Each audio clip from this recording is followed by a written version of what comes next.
विषय हिंदी, कक्षा स्नातक स्नातकोत्तर, वर्ष 2021 2023 2024। कोर्स का शीर्षक भारतीय काव्य शास्त्र, भाग 10, उपशीर्षक काव्य दोष। विचार बिंदु हैं: शब्दगत दोष, अर्थगत दोष, रसगत दोष, वर्णनगत दोष, अप्रयुक्त दोष, असमर्थ अर्थ, प्रतिकूल वर्ण, अनावश्यक प्रयोग दोष, कथित पद दोष, न्यून पद दोष, क्लिष्ट पद दोष।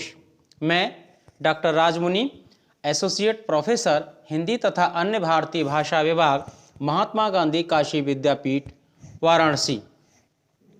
आइए आज हम यहाँ चर्चा करेंगे काव्य के दोषों पर। काव्य के दोषों पर चर्चा करने से पहले हम बात करते हैं कि अनेक विद्वानों ने इस बात पर विशेष रूप से जोर दिया था कि काव्य का स्वरूप क्या है, और काव्य के स्वरूप के निर्माण के संबंध में लोगों ने सबसे पहले यही शर्त रखी कि काव्य में दोष नहीं हो सकता है, दोष नहीं होना चाहिए। अग्नि पुराणकार ने भी कहा कि दोष वर्जित है, मम्मट ने भी तद दोषौ, दंडी ने भी कहा दोष वर्ज्याः, चंद्रालोककार ने निर्दोषाः लिखकर उसकी इसी विशेषता पर बल दिया। लेकिन यह सच है कि संसार में कोई व्यक्ति, वस्तु या विचार हो, उसमें कुछ न कुछ दोष अवश्य रहता है, चाहे वो कितना भी सावधानी पूर्वक किया गया कार्य हो, क्योंकि परिवर्तन प्रकृति का शाश्वत नियम है। प्रत्येक समय में परिभाषाएं बदलती रहती हैं और कोई भी परिभाषा अंतिम नहीं होती। अब इसके बाद कुछ आचार्य ऐसे थे जिन्होंने काव्य में दोषों की भी चर्चा की कि काव्य में कुछ दोष भी होते हैं जिनके विषय में बात की जानी चाहिए। आचार्य भामा ने दोषों की कोई परिभाषा तो नहीं दी है, केवल उनके नाम गिनाए हैं। उन्होंने अपना एक नया दृष्टिकोण प्रस्तुत किया है और लिखा है कि कभी कभी विशेष स्थितियों में दोषयुक्त वाक्य भी उसी प्रकार शोभायमान होते हैं जिस प्रकार मालाओं के बीच में हरा पत्ता और ललना की आंखों में काजल शोभायमान होता है। अब अगर दंडी की बात की जाए तो दंडी ने पहली बार काव्य दोष के स्वरूप को कुछ अधिक स्पष्ट करने का प्रयास किया। उनका मानना है कि बुद्धिमान लोगों को काव्य में गुण और दोषों की स्थिति का बोध होना चाहिए। दोषों से काव्य निंदनीय होता है और गुणों से वही प्रशंसनीय हो जाता है। दंडी के इस कथन से इतना स्पष्ट हो जाता है कि दोष वे तत्व हैं जो काव्य की शोभा के लिए घातक होते हैं। आचार्य वामन कहते हैं, दोषों की व्याख्या करते हुए उन्हें गुण का विरोधी बताते हैं। गुणम विपर्यात मानव दोषाः।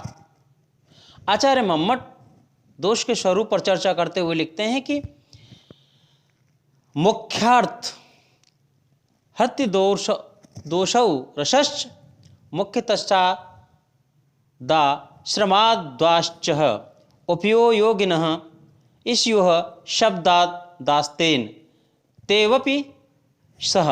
अर्थात जो तत्व मुख्य अर्थ में बाधक होते हैं उन्हें दोष कहते हैं। काव्य का मुख्य अर्थ रस है। रस के आश्रित होने पर वाच्य अर्थ भी मुख्य हो जाया करता है। रस और वाच्यार्थ के हेतु शब्दार्थ होते हैं, इसीलिए दोष शब्द और अर्थ उभयगत होते हैं। वामन की परिभाषा मम्मट के टीकाकार वामनाचार्य ने दोष के स्वरूप को इस प्रकार स्पष्ट किया है: दोषत्वम च ह्रस्योद्देश्य प्रतीति प्रतिबंधकत्वम। अर्थात हिंदी में ऐसे समझें, जो तत्व काव्य की उद्देश्य प्रतीति में बाधक होते हैं उन्हें दोष कहते हैं। हिंदी आचार्यों की अगर बात की जाए तो हिंदी आचार्यों ने दोष के स्वरूप को अपने अपने अनुसार इस प्रकार अभिव्यक्त किया है। हिंदी के रीतिकालीन आचार्यों ने संस्कृत के आचार्यों के सद्गुण दोष की मीमांसा की है। आचार्य चिंतामणि ने दोष के स्वरूप को स्पष्ट करते हुए कहते हैं कि शब्द अर्थ में प्रकट है, रस समुझन नहीं दे, जो सो दूषण तन मन विथा, जो जीव को हर ले। ये रहस्य पंचम प्रकरण के छंद संख्या 2-3 में इसको देखा जा सकता है। आचार्य श्रीपति ने भी कहा कि जो पदार्थ के दोष ते आछे कवित नसाय, दूषण तासों कहत है श्रीपति पंडित राय। काव्य सरोज में कहा है। काव्य दोषों के अगर भेद की बात हो जाए, कितने प्रकार के होते हैं, बात की जाए कितने तरह के होते हैं, काव्य दोषों के भेदों के संबंध में आचार्यों में भी अब कुछ असहमतियां हैं, अलग अलग मत हैं। नाट्य शास्त्र में केवल 10 दोषों की चर्चा की गई है। अग्नि पुराण में 3 प्रकार के भेद बतलाकर के उसकी चर्चा की गई। भामा ने केवल 12 दोषों का उल्लेख किया है। दंडी ने भरतमुनि वाले 10 दोष ही दिखाए हैं। वामन ने दोषों का पहली बार ही वैज्ञानिक शैली पर वर्गीकरण किया था। उसने संपूर्ण दोषों के 4 भेद किए, शब्दगत, रसगत, अर्थगत और पदगत दोष।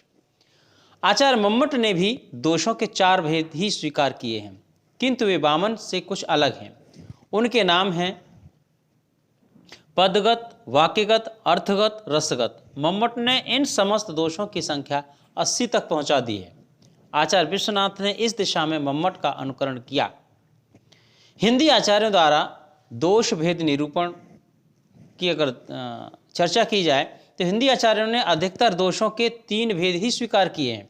कुछ विद्वानों ने 4 भेद माने हैं। आचार्य चिंतामणि ने शब्द, अर्थ, रस संबंधी 3 प्रकार के दोष माने हैं।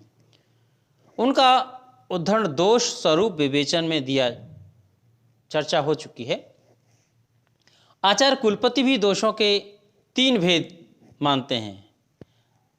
दोष भिखारी दास की अगर बात की जाए तो उन्होंने दोषों के 4 प्रकार माने हैं और उसको स्पष्ट करते हुए कहा है कि संस्कृत के कुछ आचार्यों ने प्रत्यक्ष रूप से दोष की चर्चा नहीं की है।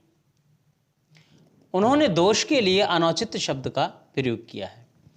अब इस प्रकार इन आचार्यों के मतों का अगर समग्रता में अध्ययन करें, देखें, तो हम पाएंगे कि जितने आचार्यों ने दोष बताए उसमें मुख्य रूप से 4 दोष ही सामने आते हैं। पहला है शब्दगत दोष, दूसरा है अर्थगत दोष, तीसरा है रसगत और चौथा है वर्णनगत दोष। तो पहले की बात करते हैं, शब्दगत दोष क्या है। शब्दगत दोष भी कई प्रकार के होते हैं। जैसे सबसे पहला श्रुति कटुत्व, जहाँ मधुर पदों, पदांशों या वाक्य का प्रयोग किया जा सकता है, वहाँ कटु पदों, पदांशों या वाक्यांशों का प्रयोग करना श्रुति कटुत्व दोष माना जाता है। कवि के कठिनतर कर्म की करते नहीं हम धृष्टता, पर न क्या विषयोत्कृष्टता, करती विचारोत्कृष्टता। ये काव्य दर्पण में यहाँ धृष्टता, विषयोत्कृष्टता, विचारोत्कृष्टता आदि श्रुति को कटु लगने वाले पदों के प्रयोग के कारण श्रुति कटुत्व दोष माना गया है। च्युत संस्कृति, व्याकरण के विरुद्ध पद, पदांशों या वाक्यों का प्रयोग करना च्युत संस्कृति दोष कहलाता है। लिंग दोष का एक उदाहरण देखिए, कब आवेगा मिलन प्रात उमड़ेगी सुख हिल्लोल। ये भी काव्य दर्पण में। इसी प्रकार वचन संबंधी, कारक संबंधी और संध संबंधी दोषों के भी उदाहरण देखे जा सकते हैं। तीसरा है अप्रयुक्त दोष। अप्रचलित पदों आदि के प्रयोग, चाहे वे व्याकरण की दृष्टि से शुद्ध ही क्यों न हो, अप्रयुक्त दोष के अंतर्गत आते हैं। जैसे अकाल में मंडप मांगते माण नहीं मिलता, मौड धोवन भी। यहाँ पर मंडप का अर्थ माण पीने वाला किया गया है। यद्यपि यह प्रयोग व्याकरण की दृष्टि से शुद्ध है, किंतु इसका प्रयोग प्रचलित नहीं है, इसीलिए यहाँ पर अप्रयुक्त दोष है। असमर्थ अर्थ, जो पद जिस और जितने अर्थ को द्योतित करने के लिए रखा जाए वह उतना अर्थ यदि व्यंजित न कर सके तो वहाँ पर असमर्थ अर्थ दोष माना जाएगा। मणि कंकण भूषण अलंकार, उत्सर्ग कर दिए क्यों अपार। यहाँ उत्सर्ग छोड़ने के अर्थ में प्रयुक्त किया है, लेकिन इसमें व्यंजना दान की निकलती है, इसीलिए इसमें असमर्थ दोष आ गया। अयथार्थ दोष, प्रसंगानुकूल अर्थ न देने वाले शब्दों के प्रयोग से अयथार्थ दोष माना जाता है। लिए स्वर्ण आरती भक्तजन, करते शंख ध्वनि झंकार। यहाँ पर शंख ध्वनि के लिए झंकार शब्द का प्रयोग अयथार्थ है, इसीलिए अयथार्थ दोष है। नेतार्थ दोष, यहाँ जहाँ किसी श्लिष्ट पद का अप्रसिद्ध अर्थ में प्रयोग किया जाए वहाँ यह दोष होता है। यहाँ पर अथवा प्रथम ऋतुकाल का प्रदोष, आज कानन कुमारियाँ चली द्रुत बहलाने को, खोलती पटल प्रति पटल अधीरता से, अटल उरोज अनुराग दिखाने को। यहाँ पर अंतिम पंक्ति में उरोज शब्द का प्रयोग हृदयगत के अर्थ में किया गया है, इसका यह अर्थ अप्रसिद्ध है, इसीलिए यहाँ निहितार्थ दोष है। अनुचितार्थ, जहाँ प्रयुक्त पद उचित अर्थ के स्थान पर अनुचित अर्थ देने लगे, यहाँ पर यह दोष माना जाएगा। पलंग से पलना पर घाल के, जनन आनन इंद विलोकती, यहाँ पर बालके का प्रयोग खड़ी बोली में ठीक नहीं है। घालकर धालकर का शब्दार्थ मारकर होता है, किंतु यहाँ डालने के अर्थ में प्रयुक्त किया गया है। निरर्थक दोष, जब पाद पूर्यर्थ या छंद में लय आदि के लिए अनावश्यक पदों का प्रयोग किया जाता है तब वहाँ पर निरर्थक दोष होता है। जैसे दास बनने का बहाना किस लिए, क्या मुझे दासी कहाना, इसलिए देव होकर तुम सदा मेरे रहो और देवी ही मुझे रखो अहो, साकेत में। यहाँ पर अहो शब्द का प्रयोग अंत्यानुप्रास की सिद्धि के लिए रखा गया।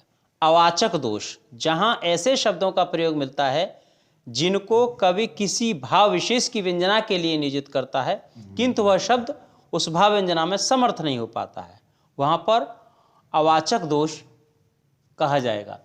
कनक से दिन, मोती सी रात, सुनहली सांझ गुलाबी प्रात, मिटाता रंगत बारंबार, कौन जग का यह चित्राधार। यहाँ पर चित्राधार शब्द का प्रयोग चित्रकार अर्थ में किया गया है, किंतु उसका सामान्य अर्थ अल्बम होता है। अश्लील, लज्जास्पद, घृणास्पद एवं अमंगलवाचक पदों के प्रयोग जहाँ होते हैं वहाँ पर अश्लील दोष होता है। चोरत हैं पर उक्ति को जे कवि, वे स्वच्छंद, वे उत्सर्ग वमन को उपभोगत मतिमंद। यहाँ उत्सर्ग और वमन शब्द का प्रयोग लज्जास्पद प्रतीत होता है, इनके प्रयोग से इसमें अश्लील दोष आ गया है। ग्रामत्व दोष, काव्य में ग्रामीण शब्दों का प्रयोग करने से ग्रामर दोष माना जाता है। कैसे कहते हो इस द्वार पर फिर कभी न आऊं, यहाँ द्वार शब्द ग्रामीण है। नेयार्थ, यहाँ लक्षणा का लक्षण घटित न हो किंतु फिर भी लक्षणा मूलक अर्थ लिया जाए। बड़े मधुर हैं प्रेम शब्द से निकले वाक्य तुम्हारे काव्य दर्पण में। यहाँ पर प्रेम शब्द का अर्थ लक्षणा के सहारे मुख लिया गया है, किंतु प्रयोजना व रूढ़ी इन दोनों में से एक भी कारण व्यंजित नहीं किया गया। क्लिष्टत्व दोष, जहाँ प्रयुक्त शब्द का अर्थ ज्ञान बड़ी कठिनता से हो वहाँ पर यह दोष होता है। सूर का ये पद देखिए, कहत किन परदेसी की बात, मंदिर अरद अवध हरि बद गए, हरि आहार चल जात। यहाँ पर मंदिर अरद हरि आहार आदि शब्दों का अर्थ बड़ी कठिनता से निकलता है, इसलिए क्लिष्टत्व दोष है। अप्रतीतत्व दोष, पारिभाषिक शब्दों के प्रयोग से काव्य में अप्रतीतत्व दोष आ जाता है। नव पौरी पर दसम द्वारा, तही पर बाज राज घरयारा। यहाँ पर दसम द्वारा योगियों का पारिभाषिक शब्द है, इसी अर्थ को समझने में बहुत कठिनाई होती है, इसीलिए यहाँ अप्रतीतत्व दोष है। अभिमृष्ट विधेयांश, यहाँ रसाभासादि के प्रयोग से किसी शब्द का वह अर्थ व्यंजित न हो सके जिसका व्यंजना कवि करना चाहता है, वहाँ अभिमृष्ट विधेयांश दोष होता है। आज मेरे हाथों अंत आया, जान अपना देश से ही आज रामानुज, मैं यहाँ करता प्रचारित हूँ युद्ध हेतु तुमको, काव्य दर्पण से। यहाँ रामानुज शब्द से व्यंजना नहीं निकलती कि कवि को अभिष्ट है। प्रतिकूल वर्ण, जब रस के प्रतिकूल वर्णों की योजना हो जाती है तब यह दोष होता है। मुकुट की चटक और लटक विवि कुंडल की, यहाँ श्रृंगार रस की योजना के प्रतिकूल वर्णन योजना की गई है। न्यून पदत्व दोष, यहाँ अभीप्सित अर्थ प्रकट करने के लिए वाक्य में किसी पद की न्यूनता मालूम हो। शत शत संकल्प विकल्पों के अल्पों में कल्प बनाती सी, काव्य दर्पण से। यहाँ पर अल्प शब्द क्षणों शब्द के बिना पूर्ण अर्थ की व्यंजना करने में असमर्थ है, अतः यहाँ पर न्यून पद दोष। अधिक पदत्व, यहाँ न्यून पद के बिल्कुल विपरीत होगा। वाक्य में अभीप्सित अर्थ के स्पष्ट हो जाने के अतिरिक्त भी कोई पद शेष रह जाता है। लिपटी पुहुप परागपट सनी स्वेद मकरंद, यहाँ पुहुप शब्द अधिक है, अभीप्सित अर्थ केवल पराग शब्द से ही निकल सकता है। व्यर्थ पदत्व, जब कभी अपनी रचना में अनावश्यक और व्यर्थ के पद को ठूंस देता है तब वहां पर इस तरह का होता है। एक एक करके तिल तिल करके दिए रत्न कण सारे खोल, यहाँ पर तिल तिल करके पद अनावश्यक और व्यर्थ है, अतः उसका प्रयोग खटकता है। कथित पद दोष, एक ही पद में कई अनावश्यक समानार्थक पदों का रखा जाना भी दोष में आता है। इन म्लान मलिन अधरों पर स्थिर रही न स्मित की रेखा, इस पंक्ति में म्लान और मलिन दोनों ही पद समानार्थक हैं, इसीलिए अर्थ के लिए केवल एक ही काफ़ी था, इसलिए यहाँ कथित पद दोष है। अस्थान पदत्व, छंद में प्रत्येक पद का एक निश्चित स्थान होता है, किंतु बहुत से नौसिखिए कवियों को पदों के स्थान औचित्य का बोध नहीं हो पाता है, इसीलिए इन पदों के अनुचित दोष कहा जाता है। अक्रमत्व, छंद में जब पदों के क्रम का अनुचित दिखाई पड़े तो उसे अक्रमत्व कहते हैं। जो कुछ भी हो मैं न संभालूंगा इस मधुर भार को जीवन के, इस उदाहरण में जीवन के मधुर भार न लिखने के क्रम में भंग दोष आ गया है। अन्वय दोष, जब पद का अन्वय करने में कठिनाई अनुभव हो तब वहां पर अन्वय दोष माना जाता है। थे दृग से झरते अग्निखंड लोहित थे जो हिंसा प्रचंड, काव्य दर्पण से। यहाँ पर पता ही नहीं चलता कि लोहित दृग का विशेषण है या अग्निखंड का, इसलिए अन्वय दोष है। अब बात करते हैं अर्थ दोष की। अनावश्यक, पहला है अनावश्यक प्रयोग दोष, ऐसे अर्थ देने वाले शब्दों का प्रयोग किया जाए जिनसे वर्ण वस्तु की कोई क्लिष्टता न प्रकट हो और उसके बिना पदार्थ पर कोई व्याघात भी न पहुंचे। तिमिर पारावार में आलोक प्रतिमा है अकंपित, आज ज्वाला से बरसता क्यों मधुर घनसार सुरभित, यहाँ पर घनसार के साथ सुरभि शब्द का प्रयोग अनावश्यक है। क्लिष्टार्थ या कष्टार्थ दोष, जहाँ अर्थ का बोध कष्ट से हो वहाँ पर यह दोष होता है। छयवादी कविता में सूर आदि के कूट पदों में यह दोष बहुत देखने को मिलता है। आशाओं की करवट फिर सुप्त पिता का जगना, यहाँ पर आशाओं की करवट का क्या अर्थ है यह बहुत देर में स्पष्ट होता है। अव्याहत, जिसका महत्व व्यंजित किया जाना चाहिए उसकी तिरस्कार व्यंजना में यह दोष होता है। दानी दुनिया में बड़े देत न धन जन हेत, काव्य दर्पण से। इस पंक्ति में पहले तो दानियों का व्यंजित महत्व है, बाद में धन न देने की बात कहकर उनका तिरस्कार किया गया है। पुनरुक्त दोष, जब एक ही भाव या अर्थ भिन्न भिन्न शब्दों द्वारा व्यक्त किया जाता है वहां पर पुनरुक्त दोष माना जाता है। जैसे धन्य है कलंकहीन जीना एक क्षण, युग युग जीना सकलंक धिक्कार है, काव्य दर्पण से। संदिग्ध, कवि के विवक्षित भाव का न स्पष्ट होना संदिग्ध दोष कहलाता है।